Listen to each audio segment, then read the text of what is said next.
Hello everyone, welcome back to my channel. আজকে আমি তোমাদের জন্য নিয়ে এসেছি একদম নতুন ধরনের একটা রেসিপি। আজকে আমি তোমাদেরকে দেখাবো আলু ব্রেড কর্নার একটা রেসিপি। তো যারা এখনও চ্যানেলটা সাবস্ক্রাইব করোনি তারা তাড়াতাড়ি করে সাবস্ক্রাইব করে নাও। আর রেসিপিটা চলো এরপর আমরা শুরু করব। তো রেসিপিটা তোমরা এন্ড পর্যন্ত দেখবে, আশা করছি সকলেরই ভালো লাগবে।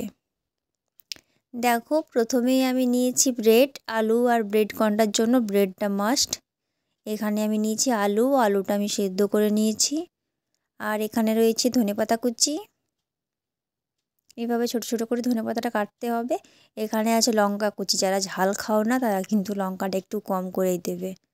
আর এখানে রয়েছে পেঁয়াজ কুচি। এরপর আমি পুরটা বানিয়ে নেব। তো দেখো, কড়াই বসিয়ে দিয়েছি। কড়াইতে দিয়ে দিলাম আমি সর্ষের তেল। তেলের মধ্যে কিছুগুলো ফোড়ন দিয়ে দিলাম। এরপর আমি কুচনো পেঁয়াজটার মধ্যে দিয়ে দিলাম। পেঁয়াজটা একটু আমি হালকা লাল করে ভেজে নেব। হালকা লাল করে পেঁয়াজটা ভাজার পর দেখো, আলুটা আমি এভাবে ম্যাশ করে নিয়ে পেঁয়াজের মধ্যে দিয়ে দিলাম।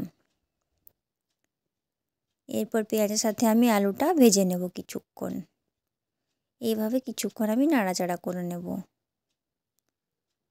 কিছুক্ষণ ভেজে নেওয়ার পর আমি এর মধ্যে দিয়ে দিলাম স্বাদ মতো নুন। নুনটা আমি অল্প করে দেব, কারণ আলুর পরিমাণটা একটু কম। তো দেখো, এরপর আমি দিয়ে দিলাম হলুদ গুঁড়ো। এরপর এটাকে আমি ভালোভাবে নাড়াচাড়া করে নেব।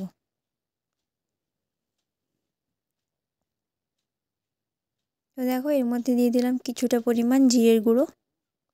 আর দিয়ে দিলাম কাঁচা লঙ্কাগুলো। যারা যেরকম ঝাল খাও সেই রকম অনুযায়ী দেবে কিন্তু লঙ্কাটা। দেখো, আলুটা হয়ে এসছে। ধনেপাতা দিয়ে দিলাম একটু। ধনেপাতা দিয়েই আমি এটাকে নামিয়ে নেব। তো দেখো, পুরটা একদম তৈরি। এরপর এটাকে আমি বাটিতে একটা সার্ভ করে নিলাম। তো দেখো, এরপর আমি যে ব্রেডের চারদিকে থাকে ওই চারদিকের ছালটা আমি ছাড়িয়ে নিয়েছি। এরপর আমি কর্নারগুলো বানাবো। তো দেখো, ব্রেডের মধ্যে এইভাবে পুরটা দিয়ে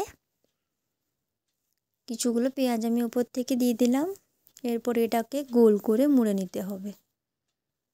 এটা কিন্তু খুব সাবধানে করতে হবে, তবে এটা গোল হবে।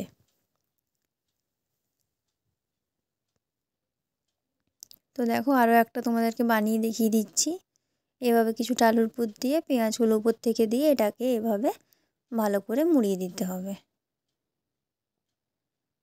তো বন্ধুরা, এইভাবে আমি সব কর্নারগুলো বানিয়ে নেব। তো ভালো করে চেপে দিতে হবে, নয়তো কিন্তু খুলে যাবে। তো দেখো, আমি সব কর্নারগুলো বানিয়ে নিয়েছি। এরপর আমি এগুলোকে তেলে ভেজে নেব। তো দেখো, তেলের মধ্যে এরপর আমি দিয়ে দেবো। অল্প তেলেই কিন্তু এটা ভাজতে হবে, নয়তো ব্রেডটা পুরো তেলটা অ্যাবসর্ব করে নেবে। তো দেখো, একটা ভাজা হয়ে গেছে, নামিয়ে নিলাম। বাকিগুলো একটা একটা করে ছাড়তে থাকবো। তো দেখো, দুটো আমি ছেড়ে দিলাম। এরপর এগুলোকে আমি এভাবে সবগুলো একটা একটা করে নামিয়ে নেব। এভাবে সবগুলো ভেজে নেব। তো দেখো বন্ধুরা, তৈরি হয়ে গেছে আমাদের আজকের রেসিপি আলু ব্রেডের কর্নার। তো রেসিপিটা কেমন লাগলো তোমরা অবশ্যই আমাকে কমেন্টসের মাধ্যমে জানাবে। আর যদি রেসিপিটা তোমাদের ভালো লেগে থাকে অবশ্যই বাড়িতে একবার ট্রাই করো। আর ট্রাই করে আমাকে কমেন্টসের মাধ্যমে জানিও যে খেতে কেমন হয়েছে। ভিডিওটা ভালো লাগলে কিন্তু আমার চ্যানেলটা সাবস্ক্রাইব করতে একদম ভুলবে না, আর ভিডিওটাতে লাইক করবে।